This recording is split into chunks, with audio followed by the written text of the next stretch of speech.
नमो विष्णुपादाय कृष्णप्रेष्ठाय भूतले श्रीमते भक्ति वेदांत स्वामिनिति नामिने नमस्ते सारस्वती देवी गौरवाणी प्रचारिणे निर्विशेष शून्यवादी पाश्चात्य तारिणे। जय श्री कृष्ण चैतन्य प्रभु नित्यानंद श्री अद्वैत गदाधर शिवासादि गौर भक्त वृंद। हरे कृष्ण कृष्ण कृष्ण हरे हरे, हरे राम राम राम हरे हरे। आज का जो चैप्टर है वो है आत्म साक्षात्कार का विज्ञान बुक से, और अध्याय का नाम है हमारा अपने राष्ट्र का निर्माण आध्यात्मिक आधार पर कीजिए।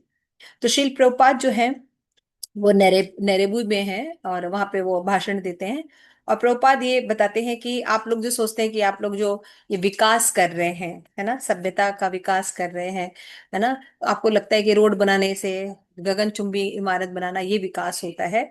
एक्चुअल में वास्तविक विकास जो होता है वो आध्यात्मिक विकास होता है। और ये सब विकास जो आप दिखा रहे हैं ये है कुत्ते बिल्लियों का जीवन। सोचिए शिल प्रपात इतनी बड़ी बात बता रहे, और शिल प्रपात ये कहते हैं कि हमें आध्यात्मिक विकास की ओर जो है वो अपना ध्यान लगाना चाहिए। क्यों? क्योंकि आध्यात्मिक विकास जो है वो शाश्वत होता है और सुख प्रदान करने वाला होता है। तो हमने पढ़ा था, ये सब पढ़ा था।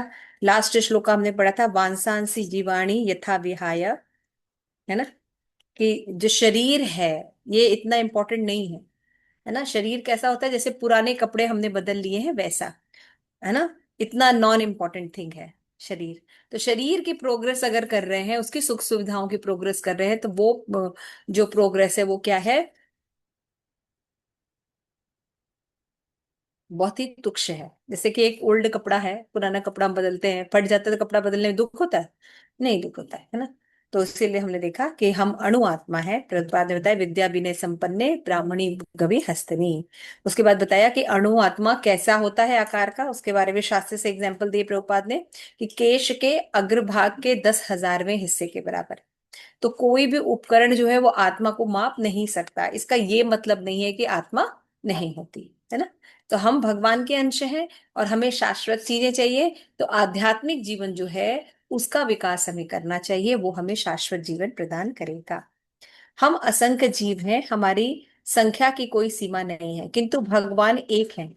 वे भी हमारे समान ही रह रहे हैं, परंतु हम उस परम चेतन शक्ति के सूक्ष्म अंश है। उदाहरण के लिए सोने का एक कण की भी गुण की सृष्टि में सोने की खान के समान है। उदाहरण के लिए सोने का एक कण भी गुण की दृष्टि से सोने के खान के समान है। यदि हम जल की एक बूंद भी पाए तो पृथ्वी के सारे रसायन उसमें मिलेंगे, तो हमें ज्ञात होगा कि उस बूंद में वही तत्व है जो विशाल सागर में पाए जाते हैं। यदि हम जल की एक बूंद में पाए जाने वाले तत्वों का रासायनिक विश्लेषण करें तो हमें ज्ञात होगा कि उस बूंद में भी सभी तत्व हैं जो विशाल सागर में पाए जाते हैं। उसी प्रकार हम भगवान के अंश होने के कारण उनसे अभिन्न हैं। यह ईश्वरीय अंश अर्थात आत्मा विभिन्न योनियों में देहांतरित हो रही है। जलचर से वृक्षों और पौधों में, और फिर कीटाणु के जीवन में, फिर सरीसृप रेंगने वाले जीव के जीवन में, तत्पश्चात पक्षियों और पशुओं के शरीरों में। डार्विन का क्रमिक विकास का सिद्धांत आत्मा के देहांतरण की एक आंशिक व्याख्या है।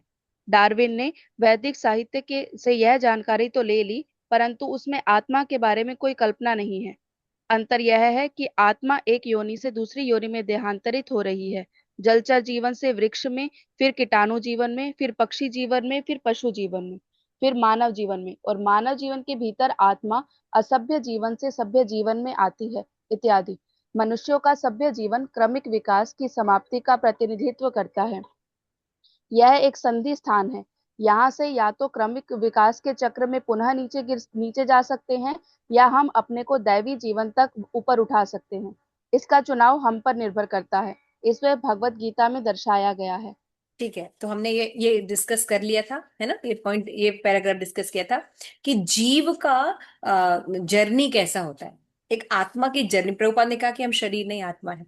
तो आत्मा की जर्नी कैसे चलती है, क्योंकि शरीर की जर्नी तो हम देख रहे हैं, है ना, लेकिन आत्मा की जर्नी कैसे चलती है। तो प्रभुपाद बताते हैं कि जैसे उन्होंने बताया कि हमें अगर विकास की प्रक्रिया बताई गई तो डार्विन थ्योरी बताई गई, है ना। क्या बताया गया है कि पहले जो थे सब जीव एक साथ नहीं थे, एक जीव से दूसरे जीव की उत्पत्ति हुई है। प्रभुपाद कहते हैं ये देहांतरण की जो प्रक्रिया बताई गई है ये सही नहीं है, शास्त्र में ऐसा नहीं बताया गया। शास्त्र में बताया गया है कि मरते समय जीव की जैसी स्थिति रहती है वैसा उसको नेक्स्ट शरीर प्राप्त होता है ना। और शरीर में जो ये देहांतरण होता है कैसे होता है, एक कोशिकी जीव बहुकोशिकी जीव से आगे बढ़ता जाता है, जलचर होता है, फिर वृक्ष होता है, पक्षी होते हैं, पशु होते हैं, है ना। उसके बाद जो है मानव जीवन प्राप्त होता है। तो ये जो क्रमिक विकास है, तो क्रमिक विकास में जब तक पशु योनि रहती है तब तक एक प्रक्रिया चलती है, ठीक है ना। मान लीजिए हमारा फॉल डाउन हो जाए, मनुष्य शरीर से फॉल डाउन हो जाए और हम पशु योनि में आ जाए, तो पशु योनि में एक क्रमिक विकास की प्रक्रिया है ना। छोटे जीव से जैसे पहले एक कोशिकी जीव बहुकोशिकी जीव ऐसे विकास होता है ना। लेकिन ये विकास की प्रक्रिया पशु योनि में एक एक ही तरीके से होती है सबकी, है ना। एक साइकिल होता है। लेकिन जब जब जब व्यक्ति मनुष्य योनि से आता है तो मनुष्य योनि में सबको एक इक्वल अपॉर्चुनिटी रहती है, इक्वल अवसर रहता है कि वो अपना जीवन सिद्ध कर ले, वो कृष्ण का जो अंश है उनको प्राप्त कर ले, वो जीवन की तरफ चला जाए, तो वो जीवन असभ्य जीवन से सभ्य जीवन की ओर अग्रसर हो जाएगा। और ये जीवन कैसा विकास करता है, क्रमिक विकास करता है ना। स्टेप बाय स्टेप विकास होता है। ऐसा नहीं कि आज हमने सोचा कि हमें शुद्ध भक्त बनना है और कल हम शुद्ध भक्त बन जाएंगे ऐसा नहीं होता है ना। क्रमिक विकास है। और उसके पहले का भी जो विकास होता है वो भी क्रमिक होता है, ठीक है ना। तो यानी जो विकास होता है, यानी जो दैवी क्रमिक विकास है, या ये चक्र हमने बोला पशु योनि में जो चक्र का विकास है, जन्म मृत्यु जरा व्याधि, है ना। इसके विकास, दो विकास चल रहा है। इन दोनों का चयन करने का अधिकार हमारा रहता है कि हम दैवी चक्र की तरफ जाएंगे या पशु पार्श्विक जो चक्र है उसकी तरफ जाएंगे, ठीक है। या फिर बात ये बता रहे, क्लियर हो गया ये बात, ये जीव के हाथ में, ठीक है। आगे पढ़िए। इस मानव जीवन का अर्थ वास्तव में विकसित चेतना है। इसलिए हमें अपना जीवन कुत्तों, बिल्लियों या शुकरों के समान व्यर्थ नष्ट नहीं करना चाहिए। आदेश यही है। यद्यपि यह शरीर कुत्ते या बिल्ली के शरीर के समान नश्वर है, परंतु अंतर यह है कि इस जीवन में हम सर्वोच्च सिद्धि को पा सकते हैं। हम भगवान के अंश हैं, परंतु किसी न किसी प्रकार हम इस भव सागर में गिर गए हैं। अब हमें इस प्रकार विकास करना है कि हम अपने घर भगवान के धाम को वापस लौट सके। हाँ, ये यही बात बहुत सर्वोच्च सिद्धि इंपॉर्टेंट है ये। इसलिए हम लोग को बताया गया ना कि भगवान की जो शक्ति है उसमें जीव जो है वो तटस्थ शक्ति है, संधि। तटस्थ मतलब तट की तरफ। तो तट पर कोई व्यक्ति रहता है उसके पास हमेशा दो ऑप्शन रहते हैं, है ना। कि वो सागर की तरफ चला जाए जिसमें कि अनेक दुख होंगे, या फिर वो पृथ्वी की तरफ रहे, थल की तरफ रहे। तो इसी तरह जो जीव होता है उसके पास हमेशा चॉइस रहती है कि वो कुत्ते बिल्लियों का जीवन की तरफ अग्रसर हो, या मनुष्य जीवन सार्थक करने वाले आध्यात्मिक जीवन की ओर अग्रसर हो, क्योंकि वो भगवान का अंश है ना। तो ये चूज करने का अधिकार हमेशा रहता है। तो मानव जीवन जो है, जो हमें अभी मिला हुआ है ना, चाहे हम स्त्री शरीर में है, पुरुष शरीर में है, किसी भी शरीर में अगर मानव जीवन मिला है तो ये संधि स्थल है। इससे इसका हम बेस्ट यूटिलाइजेशन कर सकते हैं, समझ में आया? आरती माता जी, क्लियर हो रहा है? मनुष्य जीवन, इससे कोई फर्क नहीं पड़ता कि हम स्त्री है कि पुरुष है, या दोनों दोनों है। इससे किसी भी लिंग का कोई फर्क नहीं पड़ता। अगर किसी भी तरह से मनुष्य जीवन मिल गया है तो प्रभुपाद कह रहे हैं कि हमें आध्यात्मिक विकास की ओर सोचना चाहिए, क्योंकि हम भगवान के अंश हैं। आगे पढ़िए। वास्तव में एक दूसरा जगत है जिसे वैकुंठ जगत कहते हैं। जैसा कि श्रीमद् भगवत गीता में कहा गया है 8.20, परस्तस्मातु भावन्यो अव्यक्त अव्यक्त सनातन यह स सर्वेषु भूतेषु नश्यत्सु न विनश्यति। इस व्यक्त और अव्यक्त होने वाली प्रकृति से परे एक अन्य प्रकृति दिव्य और सनातन है। यह परा तथा अविनाशी है। इस जगत के नष्ट हो जाने पर भी उसका विनाश नहीं होता। इस भौतिक जगत में प्रत्येक वस्तु की सृष्टि होती है, वह कुछ समय तक टिकी रहती है, कुछ उपफल उत्पन्न करती है, वह डावाडोल होती है और अंत में नष्ट हो जाती है। किसी विशिष्ट क्षण में मैथुन के द्वारा हमारे शरीर की सृष्टि होती है। पिता का वीर्य विकसित होकर मटर के दाने का रूप लेता है और जीव या आत्मा उस रूप में आश्रय लेती है। और क्योंकि वह आश्रय लेती है, अतः उसमें हाथ, पैर, नेत्र इत्यादि का विकास होता है। यह विकास 7वें मास में पूरा हो जाता है और 9वें मास में मनुष्य गर्भ से बाहर आता है। क्योंकि आत्मा विद्यमान होती है, इसलिए शिशु का विकास होता है।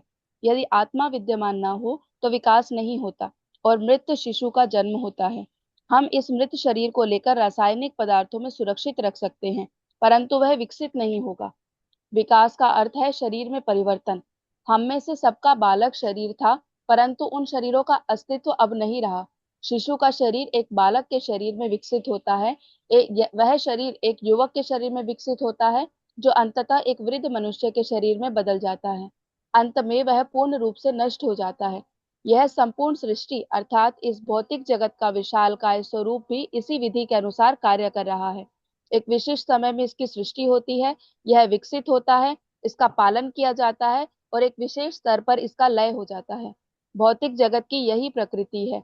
यह किसी विशेष अंतराल में व्यक्त होता है और फिर विलीन हो जाता है। भूत्वा भूत्वा प्रलीयते। भाव शब्द का अर्थ होता है प्रकृति या स्वभाव।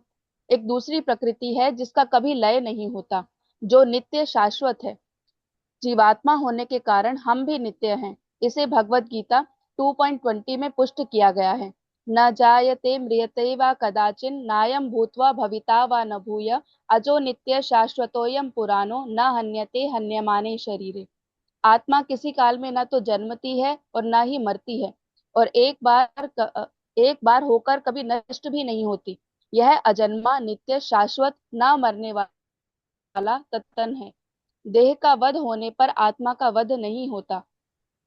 जिस प्रकार भगवान का ना जन्म होता है न ही मृत्यु, उसी प्रकार हम जीवात्माओं का भी न जन्म होता है और न मृत्यु। परंतु क्योंकि हम सोचते हैं कि मैं यह शरीर हूँ, इसलिए हम यह मानते हैं कि हमारा जन्म होता है और हम मरते हैं। ऐसा सोचना माया या भ्रम कहलाता है। और जैसे ही हम आत्मा को शरीर मानने के इस भ्रम से दूर हो जाते हैं, हम ब्रह्मभूत अवस्था को प्राप्त कर लेते हैं। जब व्यक्ति को यह अनुभूति होती है, अहम ब्रह्मास्मि, मैं यह शरीर नहीं हूँ, मैं परब्रह्म भगवान का अंश हूँ, अर्थात मैं आत्मा हूँ, तब उसे ब्रह्म अनुभूति की प्राप्ति होती है। और जैसे ही ब्रह्म अनुभूति होती है, वैसे ही वह सुखी हो जाता है। क्या यह सत्य नहीं है? यदि आप स्पष्ट रूप से समझ लें कि आपका न जन्म होता है न मृत्यु, आप नित्य हैं, तो क्या आप सुखी नहीं हो जाएंगे? जी हाँ, निश्चय ही। इस प्रकार जब किसी को ब्रह्म अनुभूति हो जाती है, तो वह न किसी प्रकार की आकांक्षा करता है और न ही शोक। संपूर्ण जगत केवल आकांक्षा तथा शोक से परिपूर्ण है। आप अफ्रीका के लोग सभी अभी यूरोपियन और अमेरिकन लोगों के समान होने की आकांक्षा कर रहे हैं, परंतु यूरोपियन लोगों ने अपना साम्राज्य खो दिया है और अब वे शोक कर रहे हैं। इस प्रकार एक दल आकांक्षा कर रहा है और दूसरा शोक। उसी प्रकार यह भौतिक जीवन आकांक्षा तथा शोक का केवल एक मिश्रण है। हम उन वस्तुओं के लिए आकांक्षा कर रहे हैं जो हमारे पास नहीं है, और उन वस्तुओं के लिए शोक कर रहे हैं जिसको हमने खो दिया है। हमारा भौतिक कार्यकलाप यही है। किंतु यदि हम यह अनुभूति उत्पन्न कर ले कि हम पर ब्रह्म भगवान के अंश हैं और हम ब्रह्म हैं, तो हम आकांक्षा और शोक के स्तर से परे हो जाएंगे। हाँ, थैंक यू। देखिए यहाँ पे ये बात बताई जा रही है ना, क्या बता रहे हैं श्रील प्रभुपाद? प्रभुपाद बता रहे हैं कि जो भौतिक प्रकृति है वो है क्या, है ना। क्यों प्रभुपाद कह रहे हैं कि हमें आध्यात्मिक विकास की ओर ध्यान देना, क्यों कह रहे हैं श्रील प्रभुपाद? उसके पीछे रीजन है। सबसे पहली बात ये श्रील प्रभुपाद बता रहे हैं कि हम क्योंकि आध्यात्मिक है, इसीलिए हम भगवान के अंश होने के कारण जब तक हम अपना आध्यात्मिक आइडेंटिटी क्लियर नहीं करेंगे, उसके विषय में जो है विकसित विकास नहीं करेंगे, तब तक हमारा सुख और शांति में जीवन वापस नहीं आ सकता। प्रभुपाद बताते हैं कि जो भौतिक सृष्टि है उसका भी वर्णन श्रीमद् भगवद गीता इत्यादि ग्रंथों में किया गया है कि जीवन का जो विकास होता है उसमें कैसे होता है कि जो जीव जो होता है माँ के गर्भ में जब आता है तो पहले छोटा सा होता है। आत्मा होती है इसलिए पूरे 7-8 मंथ उसका पूरे शरीर का विकास होता है, धीरे धीरे क्रमिक, है ना। मटर मटर के दाने के बराबर होता है, उसके बाद सारा विकास उसका होता है। अगर आत्मा ना हो तो फिर विकास होगा? विकास नहीं होगा। इसलिए आत्मा जो है वो बहुत इंपॉर्टेंट होता है। तो विकास का अर्थ क्या है प्रभुपाद ने बताया? कोई चीज अगर विकास हो रही तो उसका क्या अर्थ है? शरीर में परिवर्तन होना। ये आरती माता जी, वेरी राइट। विकास का मतलब होता है परिवर्तन होना। शरीर में परिवर्तन हो रहा है, इसको कहते हैं विकास। श्री प्रभुपाद बता रहे हैं कि पहले हमारा छोटा शरीर था, फिर युवक हुआ, है ना, प्रौढ़ावस्था में आया, वृद्धावस्था में आएगा, फिर मृत्यु हो जाएगी। तो यहाँ ये समझना होगा कि एक विशिष्ट समय में सृष्टि होती है, विकास होता है, पालन होता है, रहता है, संतान उत्पत्ति करता है, और फिर उसका क्षीण होता है और फिर मृत्यु हो जाती है। ये 6 विकास की प्रक्रियाएं सभी जीवों में पाई जाती है, जो कि भौतिक जगत, है ना, जो भौतिक जगत में उनमें 6 विकास की प्रक्रियाएं पाई जाएंगी, है ना। तो यहाँ पे ये बताया जा रहा है कि 2 तरह की प्रकृति होती है। एक होती है भौतिक प्रकृति और एक होती है आध्यात्मिक प्रकृति। भौतिक प्रकृति नश्वर है, परिवर्तनशील है। इसी के ठीक विपरीत जो प्रकृति होती है, वो प्रकृति बिल्कुल उल्टी है, शाश्वत है और सुखमय है। और वहाँ पे वेराइटी भी है, नित्य है, अजन्मा है, शाश्वत है, पुरातन है। Just opposite. इसी प्रकार बता रहे हैं कि ये प्रकृति का संचालन जो है भगवान श्री कृष्ण करते हैं। और वहां पे क्या होता है, वहां पे ये जन्म मृत्यु जरा व्याधि नहीं पाए। ये बात बताई जा रही है कि मनुष्य जो है, लेकिन जो शरीर है, प्रकृति है, 2 प्रकार की प्रकृति बताई। क्या बताया, एक जो होता है सृष्टि शाश्वत होती है, और एक जो प्रकृति होती है वो भूतवा भूतवा प्रलीयते होती है, रहती है, परिवर्तन होता है और लय हो जाता है ना, वो है भौतिक प्रकृति। तो भौतिक प्रकृति के संपर्क में अगर जीवात्मा रहेगी तो उसके साथ 2 चीजें होंगी। क्या क्या? 2 प्रॉब्लम वो हमेशा फेस करेगा। क्या क्या? आकांक्षा करना और शोक करना। यस राजेश्वरी माता जी, वेरी गुड। आकांक्षा करना और शोक करना। आकांक्षा का मतलब डिजायर्स, डिजायर्स करना और शोक करना, ये 2 प्रॉब्लम हमेशा रहेगी, है ना। आकांक्षा किसकी की जाती है? जो अभी जो हमारे हमारे पास भौतिक नहीं पास चीजों है। की। नहीं है। हाँ, जो अभी हमारे पास नहीं है। भौतिक प्रकृति तो की जाती है, लेकिन आकांक्षा हम डिजायर्स किसकी करते हैं? जो हमारे पास अभी नहीं है। और शोक किस चीज का करते हैं? कोई और बताए। जो जो हमारे हमारे पास पास है है उसका उसका खो देते। खुद से खो देने के वजह से। यस करेक्ट, बिल्कुल सही। जो हमारे पास है लेकिन उसको हमने खो दिया है तो उसका शोक करते हैं। तो भौतिक जगत में ये दोनों चीज पाई जाती है, जिसके कारण जीवात्मा सदैव दुखी रहता है। सदैव दुखी रहता है। क्यों दुखी रहता है? क्योंकि वो शाश्वत है। आत्मा शाश्वत है, उसको हर चीज चाहिए जो कि शाश्वत है। लेकिन मृत्यु जगत में, इस भौतिक जगत में अशाश्वत है सारी चीज, और उसको वो शाश्वत बनाने में लगा हुआ है। कोई भी चीज अगर भौतिक दृष्टि से हमारे साथ रहेगी, हम उसके विकास की ओर ध्यान देंगे, उसकी परिपक्वता की ओर हम हमारा ध्यान रहेगा, उसके विकास की तरफ हमारा ध्यान रहेगा, तो एंड रिजल्ट जो शोक ही होगा। ये कह रहे हैं शिल्प। अगर जो हमें डिप्रेशन है, हमारे अगर दुख है, दुख इसीलिए है क्योंकि हम इस भौतिक जगत को शाश्वत मानना चाहते हैं। तो भौतिक जगत में सबसे पहले हमारा शरीर आएगा, शरीर आएगा और शरीर से संबंधित सारे लोग आएंगे, फिर शरीर को सुखी रहने के लिए सारी चीजें आएंगी। तो शोक का विषय तभी आएगा जब हम आध्यात्मिक उन्नति नहीं करेंगे, आध्यात्मिक विकास। इसीलिए प्रभुपाद कह रहे हैं, आप सोच रहे हैं कि सड़क बनाने से, ब्रिज बनाने से, मेट्रो ट्रेन बनाने से, गगनचुंबी इमारतें बना लेने से, फैक्ट्रीज बना लेने से आप सुखी हो जा रहे हैं, विकासशील देशों में जैसे विकसित देशों की ओर जा रहे हैं। प्रभुपाद कह रहे ये विकास का कोई माने नहीं है, क्योंकि ये आपको शोक की तरफ ही लेके जाएगा। क्योंकि ये अजीब बात है ना, पूरी दुनिया, सारे नेता, सारे लीडर्स सब यही बात कह रहे हैं, हमारे माता पिता सब यही शिक्षा दी है। प्रभुपाद बिल्कुल डिफरेंट शिक्षा दे रहे हैं। तो अगर जो भौतिक शिक्षा के आधार पर अगर हम कर रहे हैं, तो क्या दिक्कतें आएंगी? अगर हम भौतिक विकास करेंगे तो क्या दिक्कतें आएंगी, क्या दुख का सामना करना पड़ेगा हमें, बताइए। आप लोग समझ रहे हैं? मेरी बात समझ में आ रही है? प्रभुपाद कह तो रहे हैं, हम पढ़ तो रहे हैं लेकिन थोड़ा सोच के देखिए, प्रैक्टिकली सोचिए कि जो शिक्षा हमें दी गई है, इवन हमारे माता पिता तक ने हमें ये शिक्षा दी है, हमारे जो भी आइकॉन आदर्श हैं उन्होंने भी यही शिक्षा दे रहे हैं, सारे लोग लगे इसी में हैं। अगर दुख के कारण कोई अगर आध्यात्मिक जगत स्वीकार करता तो बड़ा दुखी रहता है कि उनके पास ये नहीं है, ये नहीं है, ये नहीं है। इसको समझे कैसे कि अगर हम भौतिक विकास की तरफ जाएंगे तो क्या क्या प्रॉब्लम हमें आएगी, बताइए। जो भौतिक विकास कर रहे हैं तो क्या क्या प्रॉब्लम हम फेस कर रहे हैं। कितनी चीजें अभी हो रही है, कल मैंने डिस्कस किया, है ना। मैंने अब लिखा हिंदू मुस्लिम का तरुण 26 साल का लड़का, छोटी सी प्रॉब्लम हुई, होली का एक बैलून का छींटा लग गया और उस लड़के को बहुत ही बेदर्दी से उसी की सोसाइटी में मारा गया। तरुण, एक अच्छा। तरुण लड़का सोसाइटी में था, उसकी बहन वो गुब्बारे खेल रही थी, शायद उसने कुछ फेंका तो एक मुस्लिम लेडी के उसी के सामने मुस्लिम लेडी रहती है, तो उनके ऊपर छींटा पड़ गया कलर का। अच्छा। बहुत झगड़ा हुआ, फिर उसके बाद उसको घर वालों को भी मारा पीटा।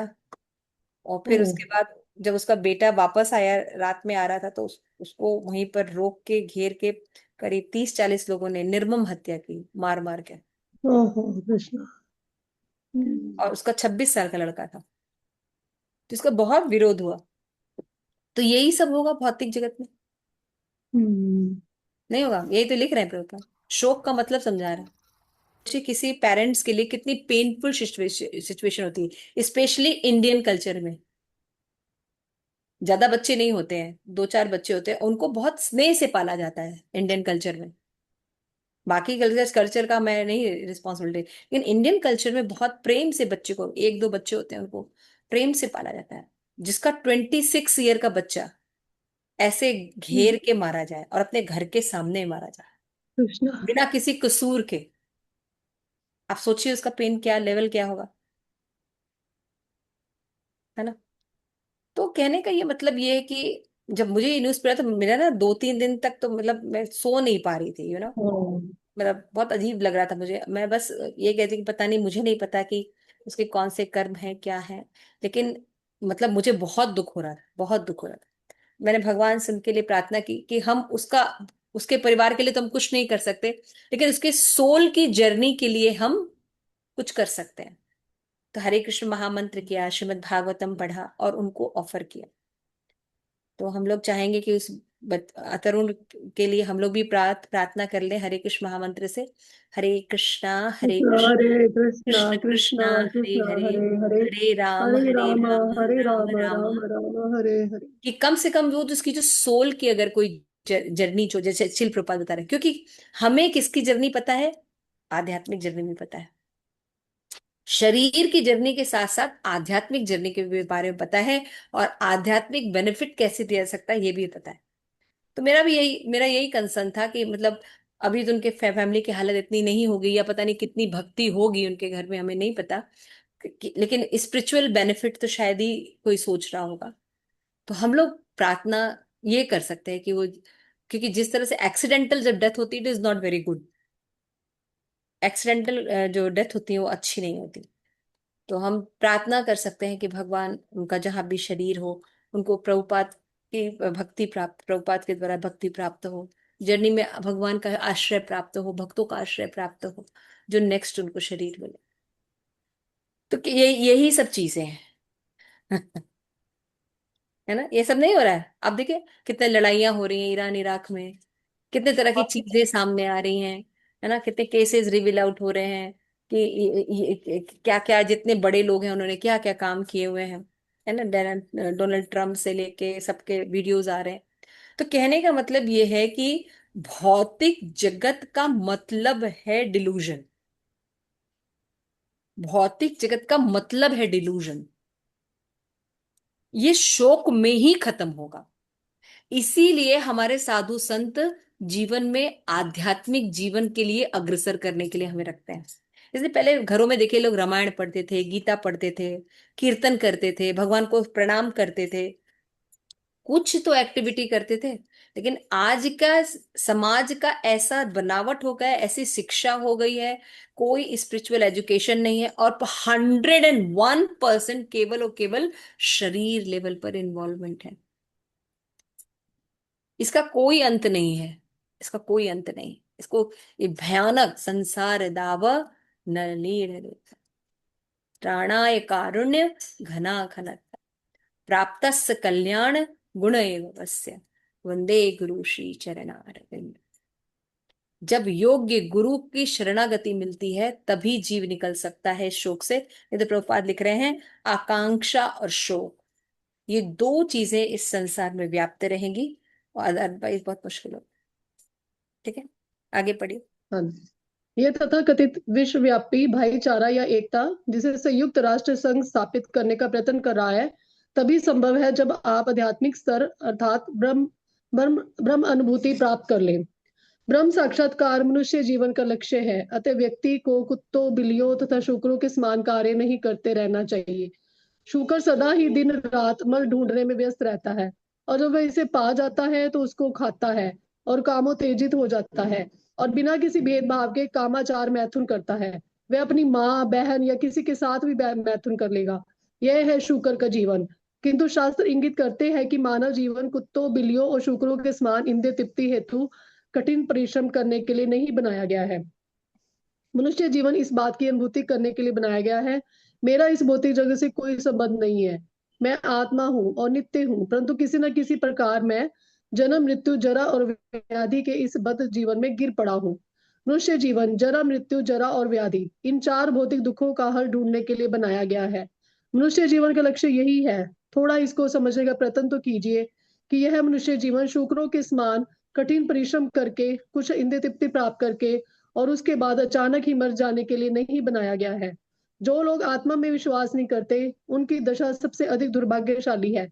वे यही नहीं जानते कि वे कहाँ से आए और ना ही ये जानते कि वो कहाँ जा रहे हैं। आत्मा का ज्ञान सर्वाधिक महत्वपूर्ण ज्ञान है, परंतु किसी भी विश्वविद्यालय में इस ज्ञान की चर्चा नहीं की जाती है। किंतु इस शरीर की बनावट क्या है, एक जीवित शरीर और मृत शरीर में क्या पहचान है, शरीर जीवित क्यों है, शरीर की दशा क्या है और शरीर का क्या मूल्य है। कोई भी व्यक्ति इन प्रश्नों का अभी अध्ययन नहीं कर रहा है, परंतु इस कृष्ण भावनामृत अभियान के द्वारा हम लोगों को यह शिक्षा देने का प्रयत्न कर रहे हैं जिससे लोग ये समझ सके कि वे शरीर नहीं वरन आत्मा है। मनुष्य जीवन का प्रयोजन कुत्तों और बिल्लियों के प्रयोजन से भिन्न है, यही हमारा संदेश है। जहां तक आत्मा का संबंध है उसका क्रमिक विकास चल रहा है। हम अस्तित्व के लिए संघर्ष कर रहे हैं, नित्य जीवन के स्तर तक आने के लिए। वह नित्य जीवन संभव है यदि आप इस मनुष्य योनि में सर्वोत्तम प्रकार से प्रयत्न करें, तो अगले जीवन में आपको एक आध्यात्मिक शरीर मिल सकता है। आपका आध्यात्मिक शरीर पहले से ही आपके भीतर है, और जो ही आप इस भौतिक अस्तित्व संसार के दोष से मुक्त होंगे त्यों ही यह विकसित होता जाएगा। मनुष्य जीवन का यही लक्ष्य है। लोग यह जानते ही नहीं कि उनका वास्तविक स्वार्थ क्या है। वह स्वार्थ है अपने आप को समझना और ये साक्षात्कार करना कि मैं भगवान का अंश हूँ, मुझे भगवत धाम में लौटकर पुनः उनके साथ उनकी लीलाओं में सहयोग देना है। जिस प्रकार हमारा यह सामाजिक जीवन है, उसी प्रकार वैकुंठ जगत में भगवान का भी एक सामाजिक जीवन है। आप उनके साथ वहां सम्मिलित हो सकते हैं। ऐसा नहीं है कि जब यह शरीर समाप्त हो जाएगा तो आप शून्य हो जाते हैं। जी नहीं, यह एक भ्रामक धारणा है। भगवत गीता में कुरुक्षेत्र के युद्ध में के मैदान में श्री कृष्ण ने अर्जुन से कहा था, ना तो ये हम जातु नासम ना तुम ने में जनाधिपा ना चैव ना भविष्याम सर्वे वयमत परम। ना तो ऐसा नहीं है, ना तो ऐसा ही है कि किसी समय मैं नहीं था, तुम नहीं थे, अथवा ये सब राजा नहीं थे, और ना ही ऐसा है कि आगे भविष्य में हम सब नहीं रहेंगे। नित्य जीवन प्राप्त करने की विधि बहुत ही सरल है और फिर भी साथ ही साथ बहुत कठिन भी। यह कठिन इसलिए है क्योंकि आरंभ में लोग आत्मा के देहांतर में विश्वास नहीं करते, किंतु यदि हम अधिकारी विशेषज्ञ से ज्ञान लें तो विधि बहुत सरल हो जाती है। कृष्ण भावनामृत की हमारी विधि है सर्वाधिक पूर्ण पुरुष श्री कृष्ण से ज्ञान प्राप्त करना, ना कि ऐसे साधारण व्यक्ति से जो भौतिक प्रकृति के नियमों द्वारा बद्ध है। बद्ध जीव से प्राप्त किए गए ज्ञान का दोषपूर्ण होना सुनिश्चित है। तो यहाँ पे शिल प्रभुपाद ये बता रहे हैं कि एक तो लोग हैं जो शाश्वत आध्यात्मिक जीवन को एक्सेप्ट करते हैं और उसमें विश्वास रखते हैं। प्रभुपाद कहते हैं उनको दुख का सामना जब करना पड़ता है तो वो ये जानते हैं कि वो ये शरीर नहीं है, वो एक आत्मा है और भगवान के अंश है। तो सम दृष्टि रखते हैं, सुख या दुख दोनों स्थिति में ये लोग समदृष्टि रहते हैं। यानी ब्रह्मभूत अवस्था तक हमको आना ही होगा। ये तो फर्स्ट रियलाइजेशन है ना। हमने पढ़ा है श्रीमद् भागवत में, ब्रह्मेति भगवानिति परमात्मेति शब्दति, है ना। भगवान की रियलाइजेशन, पर ब्रह्म की रियलाइजेशन 3 स्टेजेस में होती है, ब्रह्म, परमात्मा और भगवान। तो ब्रह्म जो है फर्स्ट स्टेज है। प्रभुपाद करें एटलीस्ट इस स्टेज तक तो मनुष्य जीवन में आ जाना चाहिए कि we are not this body, we are soul, we belong to Bhagwan. अगर हम ब्रह्म स्तर तक भी नहीं आते हैं तो केवल कुत्ते बिल्ली का जीवन जी रहे हैं। प्रभुपाद सुअर का एग्जाम्पल दे रहे हैं। सुअर एक बहुत ही निकृष्ट, हम लोग ऐसे ही पढ़ लेते हैं, लेकिन आप सोचिए सुअर जो व्यक्ति है वो क्या खाता है। एक तो खाने में मल खाता है, जितने लोगों ने खाया है और खा के मल निकाला है उस मल को वो खाता है।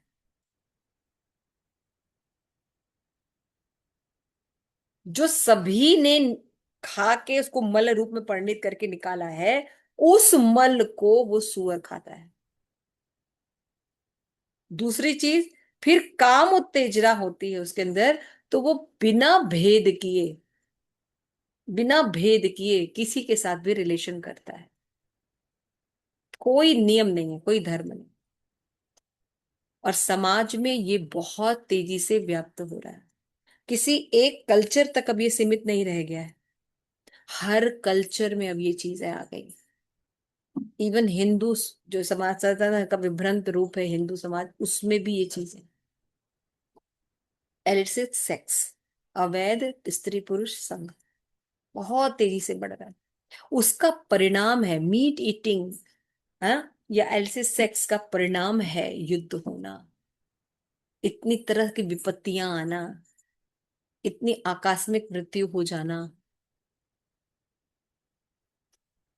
अपने घरों में भी हम अपने बच्चों से जो दुख प्राप्त करते हैं, अपने लोगों से दुख प्राप्त करते हैं, उसका रीजन यही सब है। और पढ़ने के लिए हम पढ़ते हैं, लेकिन जानते हैं जो दुख होता है उसका मतलब क्या होता है? असहनीय दुख। हम सब अपने जीवन से थोड़ा सा अंदाजा लगाएं, जो भी दुख है वो असहनीय होता है, अनबियरेबल। ये बियरेबल नहीं होता है दुख, ये होता है ना, अनबियरेबल। शिल प्रभुपाद कह रहे हैं कि आत्मा में जो लोग विश्वास ही नहीं करते हैं, जो विश्वास करते हैं वो समदृष्टि हो जाता है, लेकिन जो विश्वास नहीं करते हैं उनकी दशा बहुत सोचनीय होती। कैसे सोचनी होती है? अपना जीवन तो वेस्ट करते ही करते हैं, क्या करना है, क्या लक्ष्य है, कैसे जाना है, क्या करना है, कुछ पता नहीं। साथ साथ जो उनके फॉलोवर होते हैं उनका भी जीवन बिल्कुल बदतर कर देते हैं। सोचिए, एक तो अंधेरा हो, दूसरा जो व्यक्ति के आप बात सुन रहे हो वो खुद ही गड्ढे में गिर रहा है, उसको पता ही नहीं क्या करना चाहिए क्या नहीं। कितनी भयानक स्थिति है ना। भौतिक जगत में अगर आपके पास स्पिरिचुअल आईज नहीं है, गुरु नहीं है, तो इसका मतलब ये है कि आप किसके तरफ जा रहे हैं। एक प्रभुपाद एग्जाम्पल देते हैं कि एक अंधा दूसरे अंधे को रास्ता दिखा रहा है। बहुत भयानक स्थिति है, भयावह स्थिति है ना। और संसार में ये चीजें हम देख रहे हैं, आसपास के सारे विश्व में लड़ाइयां देख लीजिए, है ना। लड़ाई अलग चीज होती है, लेकिन उसके साथ जब सोचे आसपास अगर दुख आता है और पूरे समाज देश के ऊपर दुख आता है, बहुत भयानक होता है ना। युद्ध, महामारी, अभी कोरोना में भी हम लोगों ने देखा था, तो भयानक, जिसको नहीं भी हुआ था उसकी स्थिति कैसी थी, बहुत भयानक स्थिति। युद्ध की हालत सोचे, चारों तरफ लोग मर मर जा रहे हैं, चारों तरफ विध्वंस। हम्म? महाभारत का युद्ध अगर युधिष्ठिर ने भगवान की कृपा से जीता था, लेकिन था क्या, जितने युवक थे, जितने वयोवृद्ध थे, सब मर गए थे। बहुत कम लोग जीवित थे, बच्चे थे, थोड़े बड़े थे जो थे। कैसे राज्य करेंगे पांडव? बहुत बुरी स्थिति थी, है ना। वो सब सिचुएशन, कहना और रहना दो अलग अलग चीजें। तो ये जब कल्चर रहता है जो आत्मा को उसके एग्जिस्टेंस नहीं कर, और यही शिक्षा 99.9% हमें दी जा रही है, श्रील प्रभुपाद कह रहे हैं। और दुख की बात है कि जो शाश्वत ज्ञान है, इसको किसी यूनिवर्सिटी में नहीं पढ़ाया जाता है। पहले कम से कम गुरुकुल हुआ करते थे भारत में, वहां पे ये सब शिक्षा दी जाती थी। अभी सारी शिक्षाएं बंद है, न कोई पढ़ना चाहता है, न कोई पढ़ा रहा है, कोई दिशा नहीं दिखा रहा है। तो इस समय स्थिति बहुत ज्यादा भयानक है। श्री प्रभुपाद कह रहे हैं आत्मा का संबंध है, फिर समझना चाहिए कि उसका क्रमिक विकास होता है। लेकिन इस समय हम क्या कर रहे हैं, क्योंकि हम भगवान से अपना संबंध भूलकर इस भौतिक शरीर को अपना मानने लगे हैं, इसलिए भौतिक अस्तित्व के लिए संघर्षशील हैं। सब नॉलेज बहुत बड़ी चीज है, ये कह देना शब्दों में और उसको फील करना बहुत अलग। हम जो संघर्ष कर रहे हैं, जो डिप्रेशन की स्टेज है, उसमें अगर हम ये बात समझ पाए कि हम we are not this body, we are soul, मतलब बहुत बड़ा रिलीफ पॉइंट है, बहुत बड़ा रिलीफ पॉइंट मिल जाता है। अदरवाइज व्यक्ति पागल हो जाए, व्यक्ति पागल। क्योंकि हम अपनी पूरी इन्वेस्टमेंट, कहते तो हैं हम शरीर नहीं आत्मा है, स्पिरिचुअल प्रैक्टिसेस भी कर रहे हैं, जपा कर रहे हैं, भागवतम पढ़ तो रहे हैं, लेकिन रियलाइजेशन के स्टेज पर हम नहीं है। क्यों? क्योंकि जब परिस्थितियां आती तो हमको शोक होता है, परिस्थितियां आती तो हमको शोक होता है। आप लोग कितने बात इस बात से एग्री करते हैं कि परिस्थितियां आती तो हम शोक करते हैं, और शोक बहुत भयानक होता है, इतना पढ़ने पर भी। क्यों? क्योंकि प्रैक्टिकल इम्प्लीमेंटेशन नहीं है। हम हम वानप्रस्थ जाते हुए किसी को नहीं देख रहे हैं, है ना। खुद घर में ही बैठे 50 साल के बाद कहाँ देख रहे हैं हम लोग काम नहीं कर रहे हैं। तो कहने का मतलब ये, तो ये शिल प्रपात यहाँ पे बता रहे हैं, हमें कुछ करने की जरूरत नहीं है। अगर हम आध्यात्म की तरफ चलेंगे तो ऑलरेडी हमारा एक स्पिरिचुअल बॉडी है। जब ये बॉडी खत्म हो जाएगा, डेमिश हो जाएगा, सूक्ष्म शरीर और स्थूल शरीर, हमारा आध्यात्मिक शरीर अपने आप प्रकट हो जाएगा। हमें कुछ करने की जरूरत नहीं है, ये ऑलरेडी है हमारे अंदर, भगवान है हमारे अंदर, है ना। तो ये शिल प्रभुपाद हमें समझा रहे हैं। फिर प्रभुपाद कहते हैं सामाजिक जीवन, वैकुंठ जगत में श्री भगवान भी एक सामाजिक जीवन है। ये बहुत इंपॉर्टेंट है समझना। आज मैं पढ़ रही थी श्रीमद भक्ति रसामृत सिंधु में, प्रेम को समझने के लिए, कृष्ण प्रेम को समझने के लिए आपको यहां पर भी प्रेम देखना होगा। समाज में भी प्रेम होना चाहिए, निस्वार्थ प्रेम। जैसे कुछ समय पहले तक हम लोग भी देखते थे कि हमारे जैसे फैमिलीज में या गांव साइड में कोई शादी होती थी तो पूरा पूरा गांव शामिल होता था। देखा है आप लोगों ने? पूरा पूरा गांव शामिल होता था। अगर एक बेटी गई तो मतलब गांव की बेटी ससुराल जाती थी, और उसका ससुराल सभी गांव वालों का ससुराल होता था। किसी के घर में अगर बच्चा होता था या जन्मदिन होती थी तो सभी उस बच्चे के हो जाते थे, है ना। उस पार्टी में सभी उस बच्चे के लिए हो जाते थे, सब एक दूसरे के पास आके काम काम करते थे, है ना। लेकिन अब धीरे धीरे ये सब चीजें देखिए न्यूक्लियर फैमिली की तरफ हम जा रहे हैं, है ना। तो ये आसुरिक प्रवृत्ति है, अकेले रहना, किसी के साथ एडजस्ट नहीं करना, समाज के साथ एडजस्ट नहीं करना। हम अकेले नहीं रह सकते। आज रिलेशन टूटने का ये भी है, मैरिज के बाद रिलेशन टूटने का ये भी है, सभी लड़कियां अकेले रहना चाहती हैं। 24 आवर्स न आप उसको टाइम दे सकते हैं हस्बैंड को, ना हस्बैंड आपको टाइम दे सकता है। We need some people in betweens, we need some sisters, we need some relations, you know. We need some relations. इसीलिए इतनी प्रॉब्लम है। और पहले इतनी प्रॉब्लम नहीं थी क्योंकि हमारे पास ऐसे बुआ, मौसी, चाची, दादी, नानी, ऐसे कई रिलेशंस होते थे जो हम डायरेक्ट नहीं बोल। अभी सारा वर्डन एक ही माँ के ऊपर है, वो सबका रोल कर रही है, कर भी नहीं पा रही है। This we are facing. इसलिए प्रभुपाद कह रहे हैं अभी भी कोई समस्या नहीं। अगर हम इस्कॉन की, प्रभुपाद कह रहे हैं, अगर हमने एस्टैब्लिशमेंट कर दी है तो वो हमें एक परिवार की तरह ट्रीट करना चाहिए। इस इस्कॉन को बनाने में हमें मदद करनी चाहिए। अगर कुछ चीजें टूटी फूटी हैं, अव्यवस्थित भी हैं, तो हमें कोशिश करनी चाहिए कि हम अपनी एनर्जी लगा के उसमें व्यवस्था क्रिएट कर लें। मेरा हमेशा यही प्रयास रहता है। कितने मेहनत से श्रील प्रभुपाद गुरु महाराज की कृपा से हम लोग को इस्कॉन नोएडा टेम्पल, इतना बड़े बिग टेम्पल्स में आता है, हमें प्राप्त हुआ है। इस प्रॉपर्टी में कितनी सारी सेवाएं हैं, कितने सारे समुदाय हमें प्राप्त है ना। हमें कोशिश करनी चाहिए कि हम अपनी शक्ति यथा संभव, जितनी हमारी शक्तियां हैं उसके नाम से जहां कहीं भी हो उसको कंस्ट्रक्ट कर दें। डिस्ट्रक्शन तो सभी कर रहे हैं, है ना। उसको उसको बना दें। एटलीस्ट हम एक यूनिट की तरह अपने आप को तैयार करें, हम एक यूनिट की तरह प्रभुपाद की दी गई शिक्षाओं को पालन करें। इसे बहुत बेनिफिट मिलता है।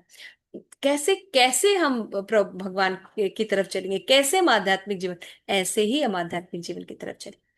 एज अ यूनिट अगर हम अपना काम करना शुरू करें, हम अपना संबंध भगवान से समझ जाए, हम समझे कि हमको सुख कैसे प्राप्त होगा, हम समझे कि हमको सबकी जरूरत है, तब हम उसमें एफर्ट डालें, तब हम उसमें एफर्ट डालें। अदरवाइज हम बहुत मुश्किल है सरवाइव करना। तो हम देख रहे थे कि शिल प्रभुपाद के मूवमेंट में अगर हम ये देख रहे हैं, तो प्रभुपाद के मूवमेंट में हम ये बताने की कोशिश कर रहे थे कि जनरेशन गैप हर जगह होता है ना। जनरेशन गैप हमने बहुत देखा, लेकिन हमारी पीढ़ी और आज की आने वाली जो जेनजी जिनको कहते हैं, उनकी पीढ़ियों में जो अंतर देखने को मिला, इसमें सबसे इंपॉर्टेंट खाली भारतवर्ष की बात नहीं, पूरे विश्व की बात है। ये पूरे जितने भी देश हैं उनकी बात है। उनमें बच्चे आज बहुत लो परफॉर्मेंस कर रहे हैं हर चीज में। उनके देखने की, उनकी कैपेसिटी की, उनकी उपलब्धियों की, उनकी जितनी क्षमताएं हैं, चाहे स्पोर्ट्स हो चाहे किसी भी एरिया में क्षमताएं हो, वो सब वेरी लो, वेरी लो। कितना 1-2% अंतर नहीं है। आपको जान के आश्चर्य होगा कि अगर हमारा परसेंट से 60, 65 और 75% है, तो उनका आज का ग्रोथ जो है 30 to 25% है। 30 to 25। समझ रहे हैं आप। और ये हिस्ट्री में, पूरी हिस्ट्री में ऐसा नहीं हुआ है। कोई भी जनरेशन गैप रहा है तो जो सेकेंड जनरेशन रहती है फर्स्ट जनरेशन से हमेशा अबव रहती है, अबव रिजल्ट रहे। एजुकेशन में, हेल्थ में, मनी में, डेवलपमेंट में हमेशा ऊपर रहे। लेकिन आज की जनरेशन डाउन जा रही है। एक नॉर्मल लाइफ भी बच्चे नहीं जी रहे। आप मन चाहे देख लीजिए, एकदम जड़ होते चले जा रहे हैं, कुछ नहीं करते हैं, कुछ नहीं करना चाहते हैं, है ना। तो ये इसका मतलब क्या है, ये टेक्नोलॉजीज हमने ही तो डेवलप करके दी है उन्हें, है ना। तो कहने का मतलब ये हमें सोचना चाहिए। प्रभुपाद जो हमें समझा रहे हैं, देखिए प्रभुपाद ने कितने पहले ये सब पुस्तक लिखी है ना, कम से कम अब आज से कम से कम 40 साल पहले। वो सब देख रहे हैं। अभी उनकी एक्सट्रीम एज, एक्सट्रीम सिचुएशन हम देख रहे हैं। अभी भी अगर हम नहीं सुधर रहे हैं अपना एजुकेशन, तो इसीलिए मैंने कहा कि प्रभुपाद के मूवमेंट में हमें हेल्प करनी चाहिए एजुकेशन के मामले में। हम अगर हमको आध्यात्मिक जीवन समझ में आया, खुद एक्सेप्ट किया है, हमें एफर्ट करके अपने जो नए अपकमिंग बच्चे हैं उनकी एजुकेशन, ये सारी चीजें आध्यात्मिक कर देनी चाहिए,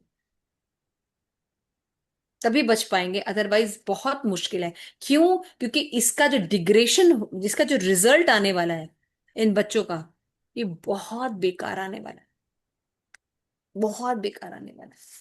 तो इसलिए श्रील प्रभुपाद यहाँ पे हमें समझा रहे हैं। हाँ। और प्रभुपाद क्या बताते हैं कि भगवत गीता में भगवान ने कहा है कि जो आध्यात्मिक जगत है उसमें प्रेम के साथ सारा संबंध है। और हम सब भी ऐसे ही रिलेशन, ऐसे ही समाज की कल्पना कर रहे हैं, ऐसे ही शाश्वत सुख की कल्पना कर रहे हैं, है ना। तो भगवान ने भगवत गीता में क्या कहा है, मेरा मैं अभी भी जो मैं ऐसा समझना चाहिए कि ये तुम ये सोचते हो अर्जुन कि ये जो तुम और मैं अभी नहीं थे, आगे भी नहीं थे, ऐसे ऐसे नहीं है। अभी भी थे, हैं और रहेंगे। कौन? तुम और मैं, यानी जीव भी शाश्वत है, भगवान भी शाश्वत है ना? तो तीनों टेंस में भगवान और जीव रहेंगे। तो हरे आत्मा कृष्ण। का सफर हमेशा रहेगा, ये समझना पड़ेगा। नित्य जीवन प्राप्त करने की विधि भी शिल प्रभुपाद बता रहे हैं, और उसमें एक बहुत इंपॉर्टेंट बात बता रहे हैं। क्या बता रहे हैं? ये जो नित्य जीवन और शाश्वत जीवन जिसकी हमें तलाश है, जिस शांति की सुख की हमें तलाश है, इसका रास्ता सरल भी है और कठिन भी है। अच्छा, सरल कैसे है बताइए, क्या बताया इस पैराग्राफ में? सरल कैसे है ये रास्ता आध्यात्मिक जीवन प्राप्त करना? माता जी, अगर किसी गाइडेंस में रहेंगे तो सरल हो जाएगा। यस, यदि हम किसी योग्य गुरु के गाइडेंस में है तो ये मार्ग सरल है। और कठिन क्यों है? अगर हम पालन करेंगे, मतलब गाइडेंस भी है, सब कुछ है, पर हम पालन नहीं कर रहे उसको प्रॉपरली, तब नहीं होगा माता जी। यदि उसमें लिखा कि कठिन इसलिए कि आरंभ से लोग आत्मा के देहांतन में लोग को बेसिकली विश्वास ही नहीं है। हम्म। कि सबसे जो पहला इंस्ट्रक्शन है भगवान का कि आप ये शरीर नहीं हो, आप आत्मा हो, यही कंसेप्ट पहचान क्लियर नहीं है हाँ, इसीलिए। कहने का मतलब है यदि हम अधिकारी व्यक्तियों से नॉलेज लेंगे तो ये इजी है। अगर हम अधिकारी व्यक्तियों से नॉलेज नहीं ले रहे, भौतिक शिक्षाएं ग्रहण कर रहे हैं, तो ये डिफिकल्ट है। प्रपद ये लिख रहे, कठिन क्या है कि जब हम अनऑथराइज्ड व्यक्ति से सुनते हैं। और सरल कब हो जाएगा? देखिए, प्रभुपाद के साथ हमें सब चीज कितना इजी लगता है ना। कितने लोगों को लगता है कि प्याज लहसुन खाना, भोग खाना बहुत डिफिकल्ट काम है? कितने लोगों को लगता है बहुत कठिन काम है? माता जी को लगता है, नंदी मुखी माता जी को। बाकी किसी को लगता है बहुत कठिन है प्रभुपाद की लाइफ, प्रभुपाद ने जो जीवन हमें दिया है इसका बहुत कठिन है? बहुत सहज है, बहुत सहज। सरल लगता है। सहज है, बिल्कुल लोगों को सहज है। बाहर से जो लोग देखते हैं उनको डिफिकल्ट लगता है, हमें नहीं डिफिकल्ट लगता। यहाँ पे इजी तब हो जाता है जब अथॉरिटी पर्सन से सुनते हैं, और डिफिकल्ट तब हो जाता है जब अथॉरिटी से नहीं सुनते। क्योंकि अथॉरिटी या स्पेशलिस्ट का मतलब क्या होता है जानते हैं? वो स्पेशलिस्ट का एक ही काम है, मेक हार्ड डिफिकल्ट चीजों को सिंपल कर दे। प्रभुपाद ने यही किया है। सबसे डिफिकल्ट चीज आध्यात्मिक जगत है, क्योंकि संस्कृत में होता था, चीजें ऐसी बताई जाती। अगर हम लोग भक्ति सिद्धांत से ठाकुर के थोड़े से पढ़ के देखिए, भाग जाएंगे हम लोग, कभी भक्ति एक्सेप्ट नहीं करेंगे। और प्रभुपाद देखिए बात क्या कह रहे हैं, और प्रभुपाद इतनी बड़ी बड़ी सिद्धांत क्लियर कर रहे हैं, लेकिन कितना प्रैक्टिकल बोल रहे हैं। आप सोचिए, थोड़ा सा कल्पना कीजिए, नैरोबी में जब शिल प्रभुपाद ने इसका लेक्चर इस तरह से दिया होगा, कितना इम्पैक्ट पड़ा होगा लोगों पर। क्योंकि सारे लोग इन चीजों से परेशान हैं, सारे लोग दुखी हैं, है ना? और जब प्रभुपाद कह रहे हैं ये सब दूर हो जाएगा, इसमें कोई बहुत बड़ी चीज नहीं है, केवल आप स्पिरिचुअल हैं, स्पिरिचुअल प्रैक्टिस कीजिए, स्पिरिचुअल विकास करने से आपके देह का विकास भी हो जाता है, समाज का भी विकास होगा, राष्ट्र का भी विकास होगा, आपके घर का भी विकास होगा, और आपका खुद का भी विकास होगा। लेकिन अगर हम मेन स्विच मूल छोड़ देंगे तो सारी चीजें इनकम्प्लीट रहेंगी।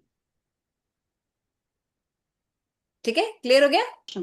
बद आत्मा के क्या दोष हैं? उसमें 4 दोष होते हैं। उसकी त्रुटियां, गलतियां करना निश्चित है, भ्रम में पड़ना निश्चित है, दूसरों को धोखा देना निश्चित है, और उसकी इंद्रियों का अपूर्ण होना निश्चित है। हम पूर्णों से इसलिए ज्ञान नहीं पा सकते क्योंकि हम दूसरों को ठगना चाहते हैं, और हमारी इंद्रियां अपूर्ण है। यद्यपि हमारी इंद्रियां अपूर्ण है, फिर भी हमें फिर भी हमको अपने नेत्रों पर बहुत गर्व है, और हम प्रत्येक वस्तु को देखना चाहते हैं। अतः कोई कह देता है, क्या आप मुझे भगवान दिखा सकते हैं? वास्तव में उत्तर तो है हाँ। आप पल प्रतिपल भगवान को क्यों नहीं देख सकते? श्री कृष्ण कहते हैं, रसो हम अपसु कौन्तेय, मैं जल में स्वाद हूँ। सभी लोग जल पीते हैं और उसमें स्वाद है। यदि हम उस स्वाद को भगवान के रूप में सोचें तो हम भगवत साक्षात्कार की विधि का आरंभ कर सकते हैं। श्री कृष्ण ये भी कहते हैं, प्रभास्मि शशि सूर्य हो, मैं सूर्य और चंद्रमा में प्रकाश हूँ। हम सब प्रत्येक दिन सूर्य और चंद्रमा में प्रकाश देखते हैं। यदि हम ये सोचें कि चंद्रमा और सूर्य किस प्रकार प्रकाश दे रहे हैं, तो हम अंततः भगवान तक पहुंच जाएंगे। ऐसे ही अनेक अनेक उदाहरण हैं। यदि आप भगवत भावना भावित बनना चाहते हैं और स्वयं को भगवान का साक्षात्कार कराना चाहते हैं तो यह अधिक कठिन नहीं है। आपको केवल निर्धारित की गई विधियों का पालन करना पड़ेगा। श्रीमद् भगवद गीता में कहा गया है, ततो माँ तत्वतो ज्ञात्वा। हमें अवश्य ही भगवान को तत्वता सत्य में समझने का प्रयत्न करना है और साथ ही साथ उनके प्राकट्य अप्राकट्य एवं कर्म को भी समझने का प्रयास करना है। जब हम भगवान को तत्वतः समझ लेते हैं तो हम तत्काल ही भगवत धाम में प्रवेश करते हैं और इस शरीर को छोड़ने के पश्चात जो व्यक्ति भगवान अर्थात श्री कृष्ण को समझ लेता है उसे पुनः एक दूसरा भौतिक शरीर ग्रहण करने के लिए लौटना नहीं पड़ता। श्री कृष्ण कहते हैं ममेति, वह मेरे पास आता है। हमारा लक्ष्य यही है। ठीक है, अतः थैंक हमें यू, थैंक यू। आज यहाँ तक भी पढ़ेंगे। तो लास्ट पैराग्राफ है, ये देखिए इतना साइंटिफिक शील प्रभुपाद लिखा है। क्योंकि आध्यात्मिक जीवन के कभी भी कोई संत या कोई और पुरुष बात करते हैं तो वो ऐसी बातें करते हैं जिनको हम प्रूफ नहीं कर सकते, देख नहीं सकते, केवल महसूस कर सकते हैं उनकी बातों से, है ना। आध्यात्मिक जगत के जब भी कोई संत गुरु बातें करते हैं तो वो ऐसी बातें करते हैं, ऐसे सिद्धांत प्रेजेंट करते हैं कि उनको केवल महसूस किया जा सकता है। और क्योंकि बस उनका हम आदर कर रहे हैं इसलिए हम उनकी आलोचना नहीं करते, अदरवाइज प्रैक्टिकली हम कुछ नहीं समझ पाते। लेकिन श्रील प्रभुपाद ये पहले तो इस्टेब्लिश कर रहे हैं कि साइंस आध्यात्मिक विकास सबसे ज्यादा इंपॉर्टेंट है। अगर हम आध्यात्मिक विकास की ओर न ध्यान देकर शारीरिक आधार बना रहे हैं तो दुख और शोक में कन्वर्जन होगा। इसको एक्सप्लेन करने के बाद शिल्पा सबसे पहले साइंटिफिक व्याख्या में वापस आ रहे हैं जो कि शुरू किया था प्रभुपाद। प्रभुपाद का कहना है, साइंस कहता है कि seeing in believing, if you are not seeing you can not believe. Prabhupad यहाँ पे स्टैब्लिश कर रहे हैं, क्या स्टैब्लिश कर रहे हैं प्रभुपाद? कह रहे हैं मान लीजिए प्रभुपाद ये जब कह रहे हैं कि भाई नित्य जीवन जो है ये सरल भी है और डिफिकल्ट भी है ना। अगर योग मार्गदर्शन मिलेंगे तो भाई योग मार्गदर्शन वाले जो है ये गुरु है, जैसे मैंने क्या कहा, ऐसी चीजें बताते हैं कि उसको आप प्रूफ नहीं कर सकते, प्रयोग नहीं कर सकते, या समझ नहीं सकते, या आपके आसपास वो चीजें नहीं होती जिन्हें आप देख सके, तो उस पर विश्वास करना थोड़ा मुश्किल होता है। भारत की संस्कृति ऐसी है कि चलो हम अपने गुरुजनों के ऊपर बहुत विश्वास करते हैं तो हम विश्वास कर लेंगे, लेकिन बाकी लोगों की संस्कृति बिल्कुल उलट है, तो वो उनको विश्वास करना बहुत मुश्किल हो जाता है। तो अब प्रभुपाद यहाँ पे ये बता रहे हैं कि यदि आप लोग इस कैटेगरी में हैं कि आत्मा के एग्जिस्टेंस को नहीं मानते तो आपकी स्थिति ज्यादा प्रॉब्लमेटिक है। क्यों? क्योंकि जितने भी जीव हैं उनमें चार दोष तो पाए जाते हैं। कितना सिंपल बात बता रहे हैं। चार दोष कौन कौन से हैं प्रेम मंजरी माता जी? माता जी, त्रुटि करता है, धोखा देता है, इंद्रियां अपूर्ण है और भ्रम में रहता है। भ्रम में रहता है। क्या ये सभी के साथ है? आपके साथ है? और प्राइम मिनिस्टर मोदी जी के साथ, ट्रंप के साथ, हाँ? सबके नंदी साथ है, सबके साथ है। नंदी मुखी माता जी ऑस्ट्रेलिया में सबके साथ है? सभी साथ है ना? चारों लोग के चारों चारों प्रॉब्लम। हम्म, सबके साथ है। मेरी आवाज आ रही है? सारी माता जी आ मात्रा रही है। ओके। तो ये चारों प्रॉब्लम है शिल प्रभात सबसे पहले, और ये प्रॉब्लम को आप आराम से देख सकते हैं, है ना। इस बात को, चारों प्रॉब्लम को आप आराम से देख सकते हैं, और ये बिल्कुल भी देख देख सकते सकते हैं। हैं सभी में होता बिल्कुल। है ना। तो सबसे पहले प्रभुपाद कह रहे हैं कि अगर आप में ये चार दोष है तो परफेक्ट नॉलेज आप कैसे एस्टेब्लिश कर लेंगे? दोष युक्त व्यक्ति, दोष युक्त उपकरण आधा ही नॉलेज तो बताएगा। बिल्कुल। क्लियर हो गया? यानी what ever receive by material world, भौतिक जगत के द्वारा जो भी आप शिक्षा लेंगे वो अपूर्ण होगा ही। बिल्कुल। इसीलिए भौतिक भौतिक जगत की शिक्षाओं में अपग्रेड होता है। ये थ्योरी थी, चेंज फिर दूसरी थ्योरी आती, फिर दूसरी अपग्रेड है। कभी आध्यात्मिक जगत में आपने देखा है कि स्पिरिचुअल नॉलेज अपग्रेड होता है? नहीं होता, जो होता है वही है। जो सुनते आ रहे हैं वही होता है। मनुष्य, सॉरी, जीव आत्मा है तो आत्मा ही है। भगवान कृष्ण का अंश है तो दूसरे दिन वैष्णो देवी का अंश नहीं हो जाता है फॉर चेंज। ऐसा नहीं होता ना। ऐसा हम्म। तो नहीं है ना कि त्रेता युग में जीव जो है वो शिव जी का अंश हो जाता है, ऐसा होता है क्या? एकदम एक ही चीज चलती है, कोई चीज चेंज नहीं होती, अपग्रेड नहीं होती। क्यों? क्योंकि पूर्ण से नॉलेज है। यही शिल प्रपात यहाँ पे प्रूव करे। सबसे पहले बात प्रभुपाद क्या कह रहे हैं, अगर मटेरियल नॉलेज है उसके बेस पर आप हैं, तो आप लोग सबसे पहले चार दोषों से हैं, तो दोषों के रहते हुए परफेक्ट नॉलेज नहीं ले सकते। फर्स्ट बात ये समझ में आ रही है लोगों को। दूसरी चीज प्रभुपाद कहते हैं कि आप, अगर मैं आपसे कहूंगा कि भगवान होते तो सबसे पहला क्वेश्चन होगा, आप हमको भगवान दिखा सकते हैं? तो बोलते हैं बिल्कुल देख सकते हैं आप। कैसे देख सकते हैं भाई? आपके अंदर इतनी अभी पवित्रता नहीं कि डायरेक्ट भगवान को देख लें, लेकिन कई चीजों में, ऐश्वर्य में भगवान को देख सकते हैं। ये लाइन हमारे लिए बहुत ऊपर उपयुक्त है कि अगर कोई सीइंग इन बिलीविंग वाला पर्सन मिलता है तो आप कैसे बता सकते हैं? प्रभुपाद विभूतियां बता रहे हैं, 10th चैप्टर। क्या आप सभी पानी पीते हैं? हाँ पीते हैं। प्रभुपाद भगवान कहते हैं भगवत गीता में, जल का स्वाद मैं हूं। कितना सिंपल से प्रभुपाद, मैंने बताया ना कितना इजी हो गया। देखो प्रभुपाद जब शुरू कर रहे हैं बताना कि भगवान है, तो इजी है ना। यही बात है, जब हम प्रभुपाद के थ्रू चलते हैं तो भगवान को देखना, समझना, महसूस करना इजी हो जाता है।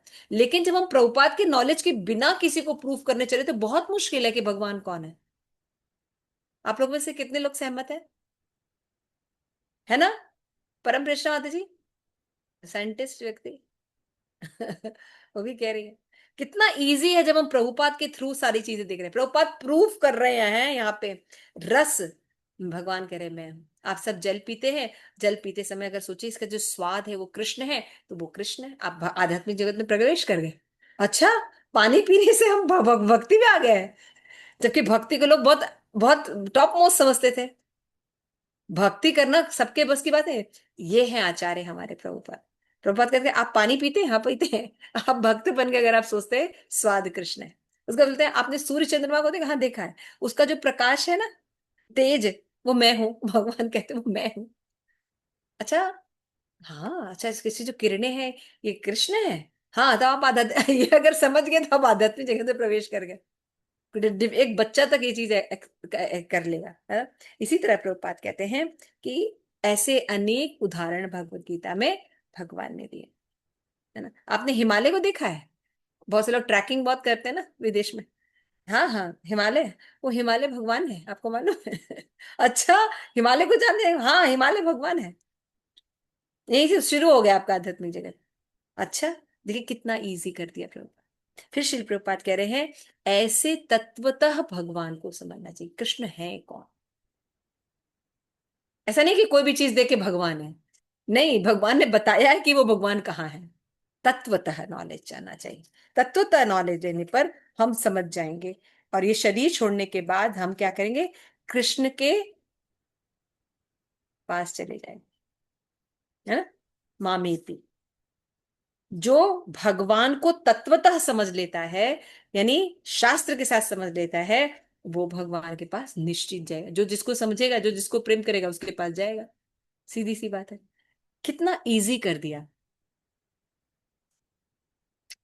तो इस तरह से शिल प्रभुपाद जो है, प्रभुपाद ने पहले ही बताया कि जो उनका नॉलेज है आध्यात्मिक जगत का नॉलेज, वो कृष्ण से आता है। वो पूर्ण पुरुषोत्तम भगवान है। उनके नॉलेज में कोई प्रॉब्लम या त्रुटि नहीं होती। तो वो तत्वतः नॉलेज लेने से आपका जीवन शाश्वत बन जाए। अच्छा लग रहा है ना? ये पैराग्राफ आप लोग हमेशा याद रखिए।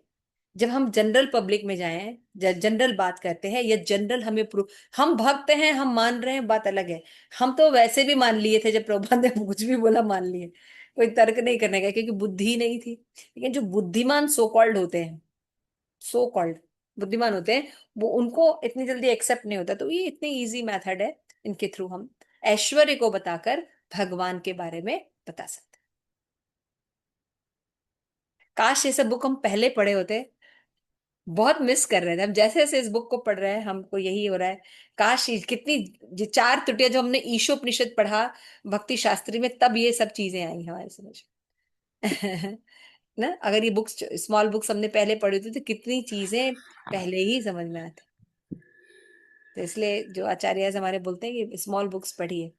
तो ये हमारा आत्म साक्षात्कार का विज्ञान है ना। इसलिए प्रभुपाद कहते हैं कुकर शुकर की तरह जीवन नहीं जीना चाहिए, एटलीस्ट ब्रह्मभूत अवस्था तक तो हम आ जाए।